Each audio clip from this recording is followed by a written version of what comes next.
प्रिय विद्यार्थियों, आज के लेक्चर में आप सभी का स्वागत है। आज हम पढ़ेंगे चैप्टर नंबर 5 समांतर श्रेणी। देखते हैं समांतर श्रेणी क्या होती हैं और उनके क्या गुण हैं, और इसी आधार पर हम प्रश्नावली 5A के प्रश्न भी हल करेंगे। समांतर श्रेणी, यदि हम किन्हीं संख्याओं के समूह को एक निश्चित अंतर पर अगर हम उन्हें रखते हैं तो जो पूरा श्रेणी बनता है वो कहलाता है समांतर श्रेणी। जैसे हमारे वास्तविक संख्याएं जो हैं उनमें हम कहना चाहिए 1, 2, 3, 4, 5, ये जो प्राकृतिक संख्याएं हैं, वास्तविक संख्याओं का पार्ट हैं प्राकृतिक संख्याएं, जिन्हें हम कैपिटल N से प्रदर्शित करते हैं। तो ये वास्तव में एक समांतर श्रेणी ही है। क्यों? क्योंकि जो समांतर श्रेणी की गुण है वो क्या है कि किन्हीं भी दो संख्याओं के बीच का अंतर पूरी की पूरी श्रेणी में समान होना चाहिए। तो यहाँ 2 और 1 के बीच अंतर कितना है? 1। 3 और 2 के बीच अंतर कितना है? 1। 4 और 3 के बीच अंतर कितना है? 1। तो आप जितनी भी संख्याएं लिखेंगे सभी में 1-1 का अंतर आपको मिलेगा। तो ये हमारी कहलाती है समांतर श्रेणी।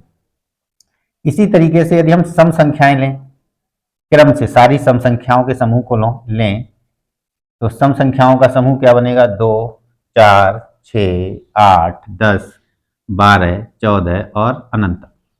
ठीक, तो इसमें अंतर कितना आ रहा है? 2, 4 और 2 के बीच अंतर 2, 6 और 4 के बीच 2, सभी में 2-2 का अंतर मिल रहा है। ऐसे ही यदि हम विषम संख्याओं का समूह लें, सभी विषम संख्याएं ले लें, क्रम से रखते चले जाएं, तो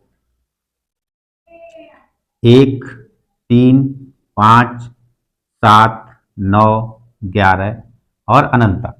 तो यहां भी हम देखेंगे कि हमें 2 का अंतर प्राप्त हो रहा है।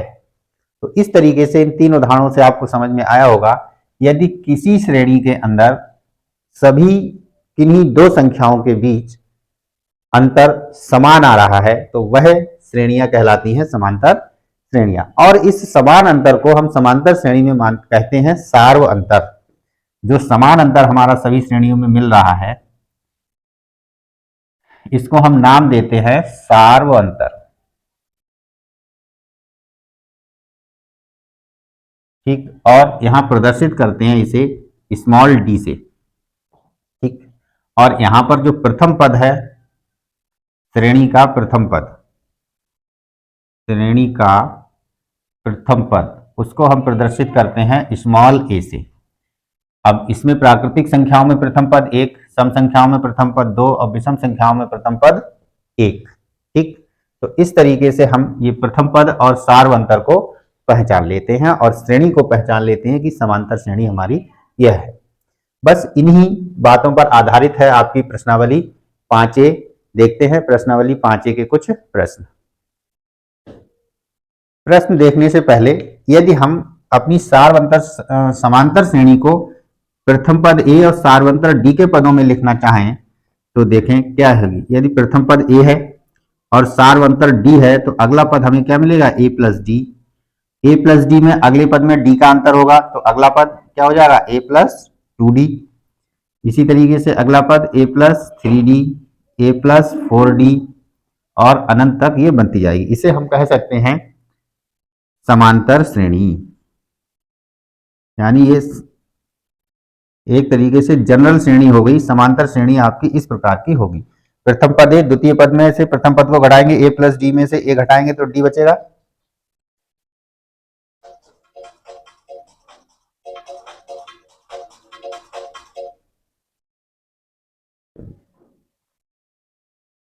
ये आपकी समांतर श्रेणी जनरल श्रेणी हो गई। कोई भी समांतर श्रेणी आपकी इसी प्रकार की होगी।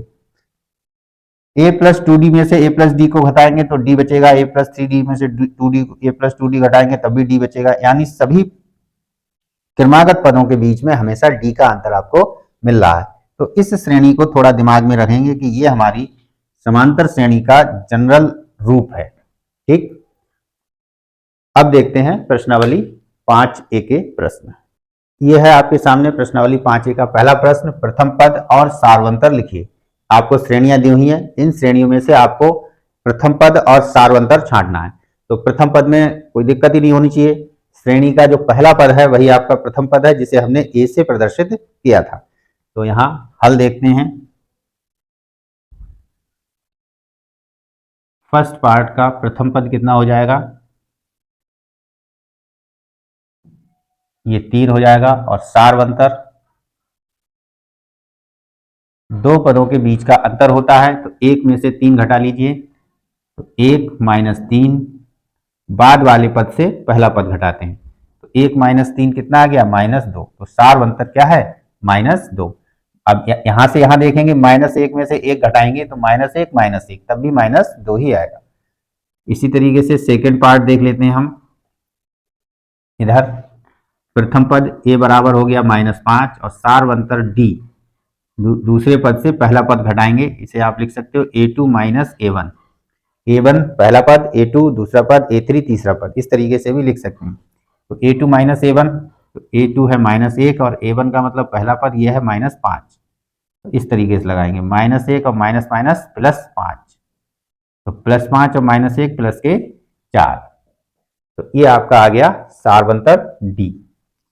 तीसरे पार्ट में देखें, प्रथम पद a बराबर आ गया 1/3, सार्वंतर d, दूसरे पद में से पहला पद घटा लीजिए, a2 माइनस a1 5/3, a1 प्रथम पद 1/3, 3 आपका एलसीएम हो गया, 5 माइनस 1 आ गया, 5 माइनस 1 का मतलब 4/3, यानी कि हमारा d का मान आ गया, सार्वंतर का मान आ गया 4/3। ठीक है, सिंपल सी चीजें हैं। फोर्थ पार्ट में a आपका है 0.6, d दूसरे पद में से पहला पद घटा लेंगे, a1, तो ये हो गया 1.7 माइनस 0.6, तो ये आया 1.1। d को हम तीसरे पद में से दूसरा पद घटा के भी निकाल सकते हैं, या चौथे पद में से तीसरा पद घटा के भी निकाल सकते हैं, पांचवें पद में से चौथा पद घटा के भी निकाल सकते हैं। ये हमेशा बराबर ही होंगे। ठीक है, कोई भी दो क्रमागत पद लेंगे और उन्हें घटाएंगे, यदि वो समांतर श्रेणी है तो वो सभी मान बराबर आएंगे। जैसे यहां देख लें, 3.9 में से 2.8 घटा लें, a1 a2 a3 a4, ये आपका क्या है, a4 माइनस a3 कर लें, तो ये 3.9 माइनस 2.8, तो 9 में से 8 घटा 1, 3 में से 2 घटा 1, 1.1। ठीक है, तो यहां पर भी ये चीजें क्या आ जाएंगी, बराबर आ जाएंगी। ठीक है, तो सार्वंतर को अगर आप जनरलाइज करें तो कोई भी दो क्रमागत पद आप समांतर श्रेणी के लें और उनका अंतर निकालेंगे तो वह अंतर ही सार्वंतर है। तो यहां से चीजें समझ में आई होंगी कि हम किसी भी समांतर श्रेणी से सार्वंतर और प्रथम पद किस तरीके से निकालेंगे। देखते हैं।